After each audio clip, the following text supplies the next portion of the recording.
Bonjour et bienvenue dans Prière Inspirée. Je suis heureux de vous retrouver pour cette 5e journée dédiée au surnaturel, à la présence merveilleuse du Saint-Esprit. Le Saint-Esprit, nous l'aimons et vous le savez à Prière Inspirée. J'aime la personne du Saint-Esprit, j'aime sa présence et je veux la déclarer régulièrement sur vous, dans votre famille, dans votre vie, que la présence du Saint-Esprit soit de plus en plus forte sur vous, la communion avec ce merveilleux Esprit de Dieu, l'Esprit de Jésus-Christ, soit forte sur vous. Et pour cette 5e journée, je suis encore avec le pasteur Marcel Kwamenam. Bonjour pasteur. Bonjour. Je me réjouis d'être encore à cette très belle émission. C'est fort ce que Dieu fait. Ouais. Amen, gloire à Dieu. Merci beaucoup pour cette invitation et ce moment encore et cette journée que nous allons passer ensemble. Amen.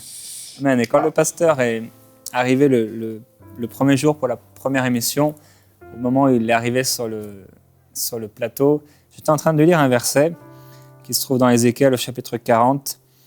Et il est écrit « Cet homme me dit, fils d'homme, regarde de tes yeux et écoute de tes oreilles. Applique ton attention à tout ce que je vais te faire voir, car tu as été conduit ici pour regarder. » Et pasteur, c'est ce que je fais depuis la première émission. Je regarde.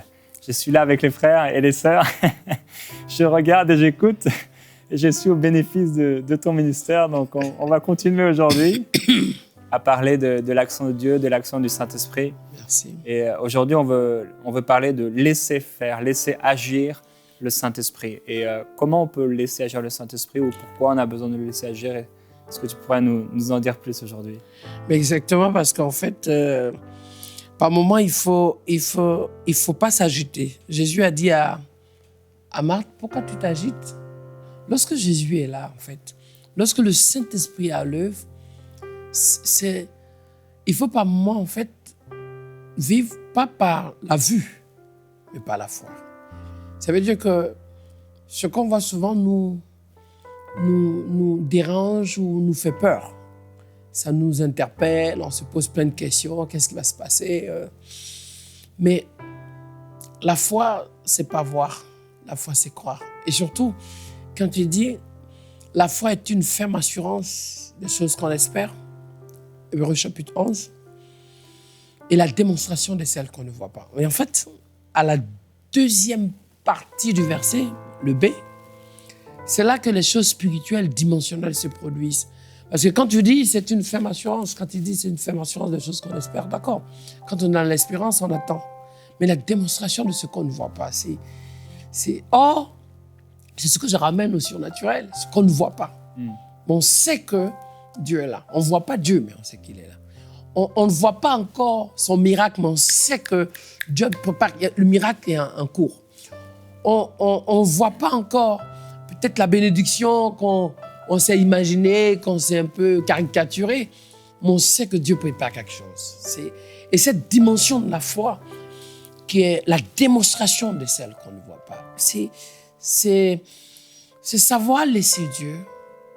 Voilà. C'est pas qu'on est fou, c'est pas qu'on est bizarre, mais c'est le fait que, bibliquement parlant, le Seigneur nous dit quoi? Il dit, c'est dans le calme et la tranquillité qui viendront vos bénédictions, vos victoires, vos grâces, vos promesses. Et moi, je suis passé déjà par là, en fait, où je traversais certaines épreuves et où j'avais l'impression que là, je suis seul, je ne comprends pas. Et par moments, je m'attendais à m'appuyer sur les gens, en fait, en attendant d'eux, en fait, une action, peut-être une compassion, une intervention, une manifestation, une réaction ou même peut-être un intérêt quelque part, quoi, à moi. Bref, en prison. Voilà, quelque part. Mais il faut s'attendre à Dieu. Il faut s'attendre à Dieu parce que c'est là que laisser faire, c'est savoir confier quelque chose à Dieu, savoir aussi demander à Dieu et attendre la réponse de Dieu. Parce que Dieu sait pourquoi. En 2018, il faut qu'il agisse. Dieu sait pourquoi. Pour d'autres, c'est en 2017 qu'il a agi et ce n'est pas en 2000. Parce que souvent, il dit quoi? on demande mal. Nous, on veut en fait que, voilà, tout de suite, ce que j'attends ça, Seigneur, je prends. Oui, mais il arrive même qu'on prenne la mauvaise chose. Voilà, je suis seul, j'attends un mari ou une femme, j'en ai marre de mourir un peu célibataire. Seigneur, ah oui, alléluia, amen. Mais, ok, bien que le sujet de mariage soit particulier, et en fait, on ne sait pas attendre les signaux de Dieu. On ne sait pas attendre le temps de Dieu. On ne sait pas attendre la saison de Dieu, en fait. Et on a envie que, comme Marthe, on a envie de s'ajouter par peur, on a envie de s'ajouter par manque d'assurance, on a envie de s'ajouter parce que... Et puis aussi, souvent même de copier les autres. Et on a vu aussi un peu Abraham. Il voulait tellement bien faire qu'il a embarqué Lot, son neveu. Et dans le show de l'esprit, comme je disais, moi je l'ai vécu. Et dans une situation d'épreuve, de persécution. Et je m'attendais à ce qu'il y ait un soutien humain, et alors que Dieu attendait que je me tourne vers lui. Et il arrive que Dieu nous veut tellement proches de lui, tellement en lui, tellement pour lui, qu'on oublie que ces moments que nous traversons, si ce sont des choses provoquées par le diable, par les hommes, mais c'est le moment, le temps fort pour que on se rapproche plus de Dieu. Et on va découvrir que je reprends encore ce que j'ai vécu.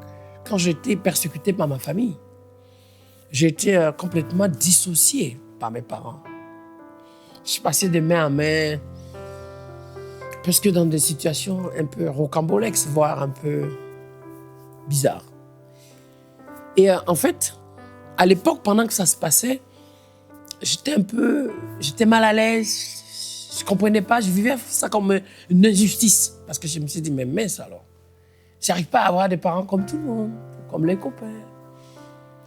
Mais en fait, je me suis rendu compte plus tard que ce qui s'est passé, qui m'a déconnecté d'une relation humaine, qui était peut-être un besoin de l'enfant, de l'ado, Dieu m'a tout donné. Dieu m'a tout donné. Dieu m'a tout donné l'amour. Dieu m'a tout donné la confiance. Dieu m'a tout donné la force. Dieu m'a tout donné la grâce. Et pendant qu'on m'a expulsé, rejeté, et que je n'avais rien, ni pour manger, ni pour m'habiller, mais je me suis rendu compte que Dieu, lui, il s'est occupé de moi.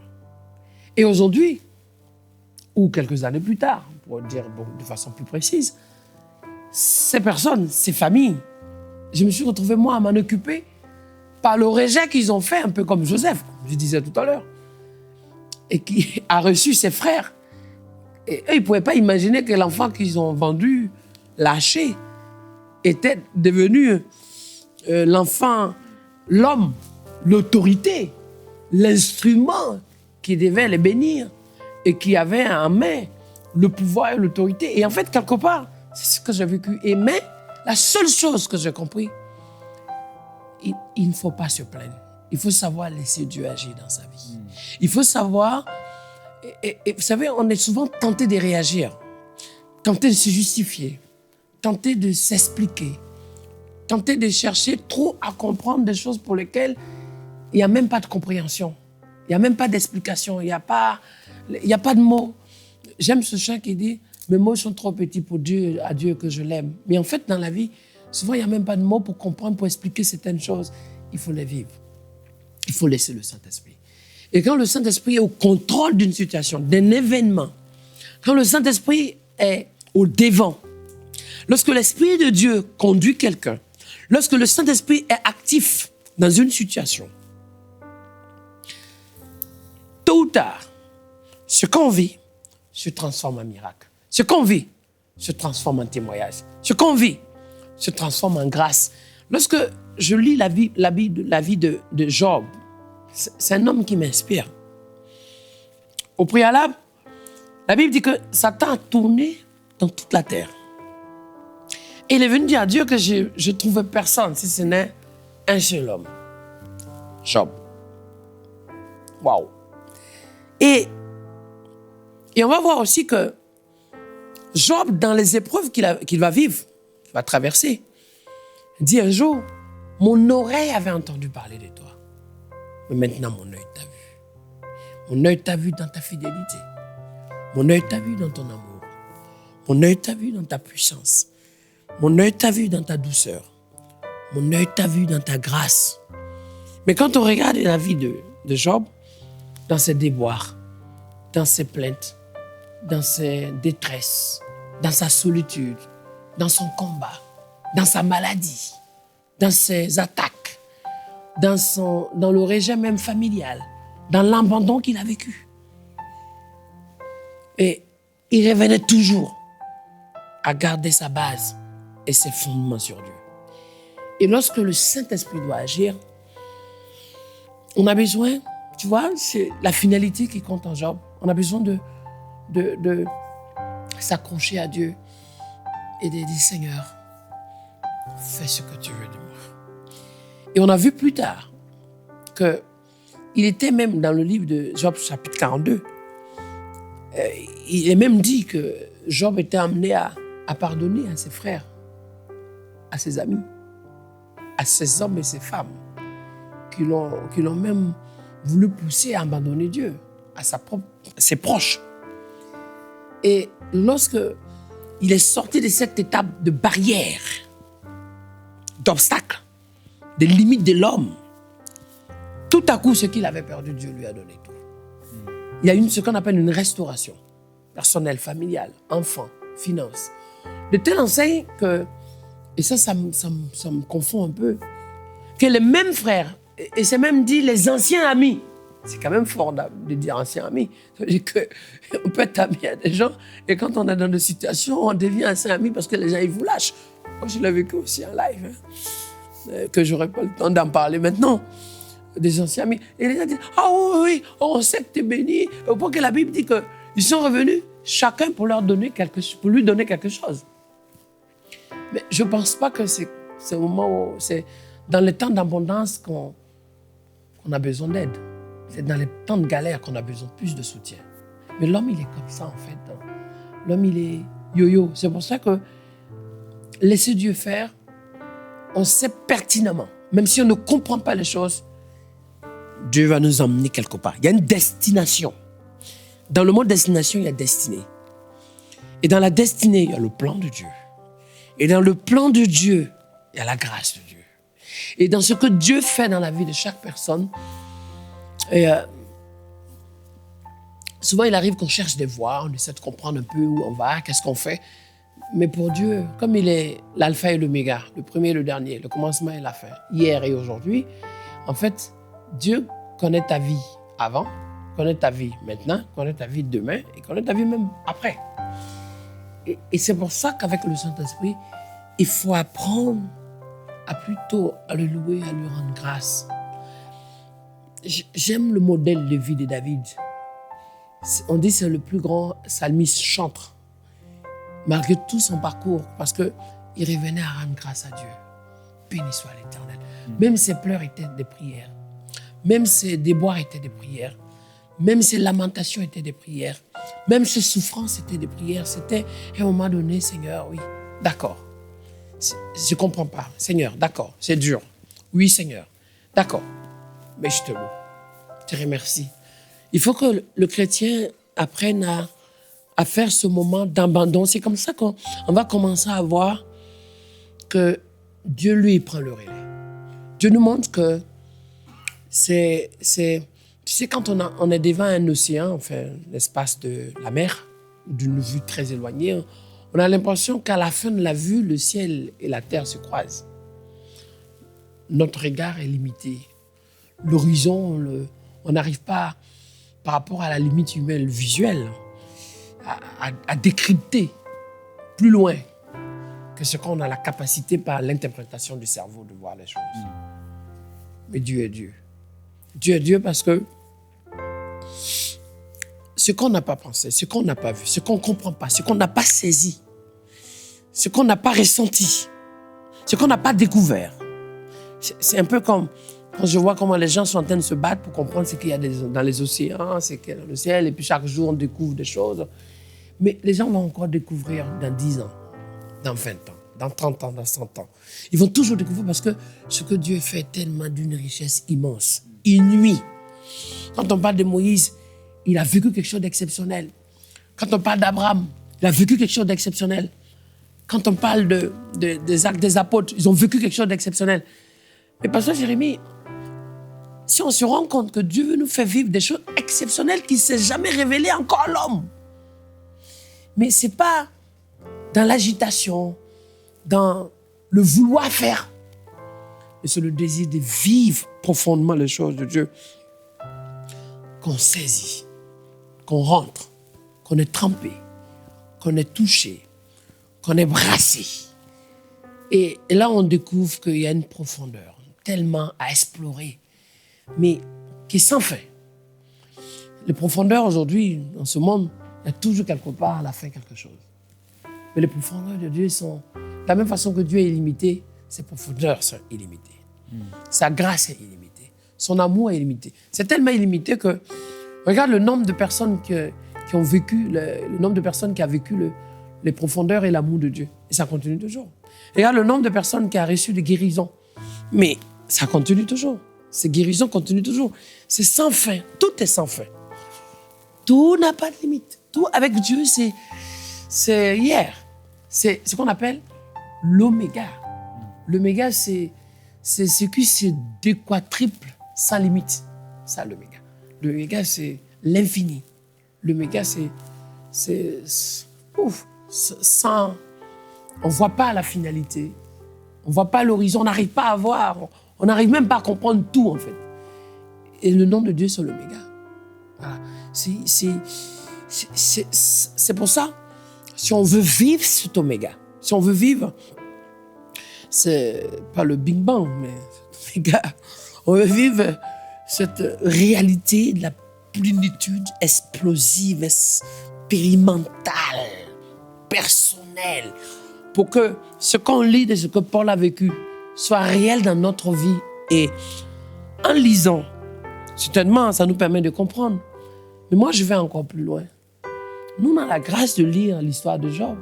On a la grâce de lire Paul. Mais ces gens ont vécu des choses sans lecture. Ils ont expérimenté des choses sans lecture. Nous, je me suis en train de me dire, nous sommes des gens faibles en foi, en fait. Parce que aujourd'hui, pour avoir la foi, on a besoin d'avoir une référence pour pouvoir essayer de s'identifier. Mais il y a des hommes qui ont vécu simplement, sans rien. Mais dans ce vécu, qui ont reçu des choses. Aïe, aïe, aïe. Qui ont découvert des choses. Donc pour nous, si on pouvait, dans cet avantage de compréhension, de modèle que nous avons, en lisant, en partageant, et se dire maintenant, je vais rechercher quelque chose, je vais laisser ma théorie, je vais laisser mon raisonnement, je vais laisser tomber ma culture, ma coutume, peut-être ma théorie. Je vais mettre de côté un peu mon idéologie personnelle, la philosophie. Je vais laisser de côté un peu mon interprétation rapide des choses. Et Seigneur, embrasse mon cœur. Seigneur, saisis-moi. Et vous voyez, dans cette phase, quand on commence à passer à cette étape et que aussi on discipline notre vie à ça, par une vie intense de prière, dans des moments de recueillement, dans des moments de retraite. Parce que laisser le Saint-Esprit agir veut dire aussi accepter, certes, qu'on est tous peut-être des fardeaux, des sujets, mais on les prend, on dit, Seigneur, je te les laisse à la croix. Mais ce qui m'importe le plus, comme la Bible dit, que dans le royaume de Dieu, il n'y a pas d'infirme. Si mon pied a un problème, coupe-le, parce que de toute façon, il n'y a pas d'infirmité dans le royaume de Dieu. Mais je vais comprendre que même si j'ai un problème, mon problème, c'est parce qu'aujourd'hui, étant un être humain vivant sur terre, que je suis exposé à des problèmes et que Dieu me fait grâce de les traverser, de les vaincre, de pouvoir témoigner sa fidélité. Mais ces problèmes n'ont qu'une interférence dans l'alliance que j'ai avec Dieu. Et quand on apprend à garder silence et à faire confiance à Dieu et laisser Dieu faire, contrairement à ce qu'on pense, on grandit et on se développe plus dans l'alliance et dans la relation vis-à-vis de Dieu. Et mieux encore, on a une relation de proximité riche. C'est pour ça que les hommes et les femmes qui ont laissé les sujets, laissé un peu tous les train-train quotidiens de côté et qui sont allés en la rencontre de Dieu, sont revenus avec quelque chose. Sont revenus grandis, mûris, responsables, réfléchis, bâtis, construits, et puis qualifiés, et puis aussi avec une autre mentalité. Parce que c'est vrai qu'aujourd'hui, on a un problème de mentalité, on a un problème de culture aussi. Il arrive encore plus loin que on se dit souvent, oui, il faut changer de mentalité. Mais c'est vrai, mais ça ne suffit pas. Il faut que les gens retrouvent cette richesse de passer du temps devant le Saint-Esprit. Cette richesse de comprendre que le plus beau et le plus fort, c'est d'être dans la présence de Dieu. Il n'y a pas mieux. Dans la présence de Dieu, ça veut dire, dans le mot présence, c'est après, être près de Dieu, proche de Dieu, d'être en Dieu. Voilà, c'est comme, tu vois, je lis la Bible, et à un moment, je suis en train de me rendre compte quand je lis les livres de Psaumes, mais je lis des faits que David a vécu. Et si aujourd'hui, Dieu me disait, Marcel, est-ce qu'on peut lire ce que tu as vécu ou ce que tu vis? Est-ce que demain, on peut lire? Est-ce que, Pasteur Jérémie, on peut... Tu vois, qu'est-ce que... Si aujourd'hui, tu étais le Paul d'aujourd'hui, qu'est-ce que tu donnes? Qu'est-ce qui sort de toi? Quel est le fruit que tu portes? Mais aujourd'hui, c'est l'agitation, c'est les calculs, c'est les stratégies, c'est les manières, c'est les modes. Voilà, parce qu'on est emporté par toutes les vagues, par tous les vents. Et la distraction a pris plus de place. Pendant qu'on prie, quelqu'un disait que facilement, la technologie a pris la place. On peut utiliser la technologie pour servir Dieu. Quelqu'un qui aime Dieu, la technologie ne l'emporte pas. Parce que ça ne change pas trop. La technologie reste toujours la même. D'accord. Mais quand tu aimes Dieu, je ne pense pas que la technologie prend la place de ton repas à la maison. Moi non plus. Quand on en fait, on va manger. Vous voyez, on peut dire tout ce qu'on veut, mais c'est parce qu'en fait, l'homme se déporte plus à ce qu'il aime, plus que ce que Dieu aime, plus que ce que Dieu veut. Et il est temps qu'on ramène les choses à leur place. Il est temps que l'Église retrouve sa place. Parce que moi, j'ai vu dans certains endroits, l'Église prendre des positions politiques. L'Église devenir un débat de société. L'Église devenir un sujet sur l'homosexualité, peut-être les crises de ci ou attaques de ça. Et puis, c'est devenu comme quelque chose que, voilà, il faut en parler. Non, il faut qu'aujourd'hui, on sache que l'Église, d'abord, est un repère. L'Église, c'est un sanctuaire. Et sur le temple, un sanctuaire, OK? Il y a le parvis, il y a le sanctuaire, il y a le lieu saint, il y a le lieu très saint. Où nous, sacrificateurs que nous sommes amenés à préparer l'Holocauste, à préparer le rendez-vous de Dieu. La Bible dit dans le livre de 2 Chroniques, chapitre 5, que les sacrificateurs qui portent l'arche de l'Alliance étaient tellement dans une communion parfaite, en louange, qu'à un moment donné, la nuée de Dieu est descendue. Et la Bible dit que la nuée était tellement forte que la gloire de Dieu était tellement dans sa manifestation totale que personne ne pouvait rester à l'intérieur. Sacrificateurs, chrétiens, croyants, visiteurs, leaders, tous, personne ne pouvait rester à l'intérieur. Tellement la gloire de Dieu était là. Et en fait, à un moment donné, c'est ça, en fait. C'est pas je suis chef, je suis patron, je suis pasteur. À un moment donné, quand il y a la gloire de Dieu, c'est...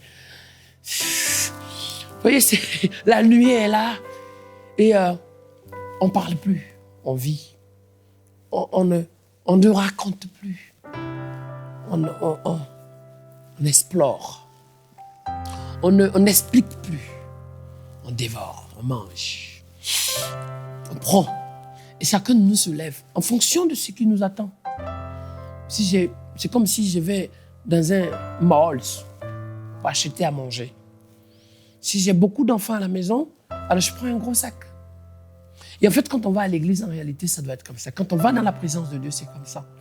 On va pour prendre suffisamment. J'ai appelé ça pour ramasser. Ramasser le manteau qu'Élie a fait tomber. Ramasser la promesse qui est descendue. Ramasser la bénédiction que Dieu nous a donnée. Ramasser la guérison qu'il nous a donnée. Ramasser la grâce que Dieu nous a donnée. Parce qu'il y a beaucoup de gens qui souffrent tous les jours. Il y a tellement de malheureux. Il faut suffisamment ramasser. Ramasse parce que ton quartier en a besoin. Ramasse parce que ta famille en a besoin. Ramasse lorsque le manteau d'Élie est tombé. Élisée a ramassé. Parce qu'au retour, il y avait un fleuve. Et ce fleuve, ce n'est pas un miracle qu'on le traverse. Tout le monde sait qu'on ne passe pas par ce fleuve n'importe comment. Pas de bateau pour passer. Il faut une action divine. Il faut qu'il y ait une intervention surnaturelle pour que le fleuve laisse passer. Pour qu'on puisse traverser ce fleuve. Donc, vous voyez, et lorsque l'action de Dieu est manifestée, il faut ramasser. Ramasse. Et quand tu viens dans la présence de Dieu, tu viens ramasser l'amour que tu n'as pas, ramasser la joie que tu n'as pas, encore ramasser encore plus de foi, ramasser encore l'autorité dont tu as besoin, ramasser encore l'assurance dont tu as besoin, ramasser encore, vous voyez, cette nourriture pour aller partager à la maison. Et ceux qui sont là, qui attendent que tu ramènes quelque chose, ceux qui sont là, qui attendent que tu reviennes avec quelque chose en main, avec des sacs, des bacs, avec des cabas, avec un coffre rempli. Tu arrives parce que Dieu t'a donné une mission pour des milliers, pour des millions de personnes. Et tu sais, aujourd'hui, sans rien, on ne peut rien donner. Et souvent, on ne peut pas donner ce qu'on n'a pas. Donc, le temps du Saint-Esprit est arrivé. Il faut le laisser faire. Il faut le laisser agir. Il faut le laisser opérer ce qu'il veut dans notre vie. Il faut le laisser. Laisse-le à l'œuvre. Merci, pasteur. Merci pour tes encouragements. Alors, frères et sœurs, vous savez ce qu'il vous reste à faire maintenant. Prière inspirée, ça commence maintenant, dans votre maison, là où vous vous trouvez. Commencez à prier, à chercher Dieu, à prendre une décision pour une nouvelle communion avec le Seigneur. Une nouvelle amitié. Yes. Certains, vraiment, Dieu vous cherche et on sait que Dieu nous cherche. Il veut être ami avec vous et certains, vous recherchez cette amitié. Commencez à la rechercher de tout votre cœur. L'amitié avec Dieu, la communion avec Dieu. Alléluia, que ce soit votre partage au nom de Jésus-Christ. Nous vous bénissons et nous déclarons la gloire de Jésus-Christ sur vous et sur votre maison. À bientôt dans Prière Inspirée. Yes. Et la bonne nouvelle, c'est qu'on a l'opportunité d'élargir la diffusion en Afrique et en France à travers les bouquets Canal+, la Freebox et le satellite Eutelsat. Cela nous permettra de toucher des millions de nouveaux téléspectateurs. Et pour que cela soit possible, nous avons besoin de 1500 visionnaires qui s'engagent à donner 1 000 € ou plus. Ensemble, nous allons relever ce défi. Vous pouvez faire votre don sur emcitv.com en une seule fois ou en plusieurs mensualités. Dès maintenant, donnons pour amener EMCI TV à une nouvelle dimension.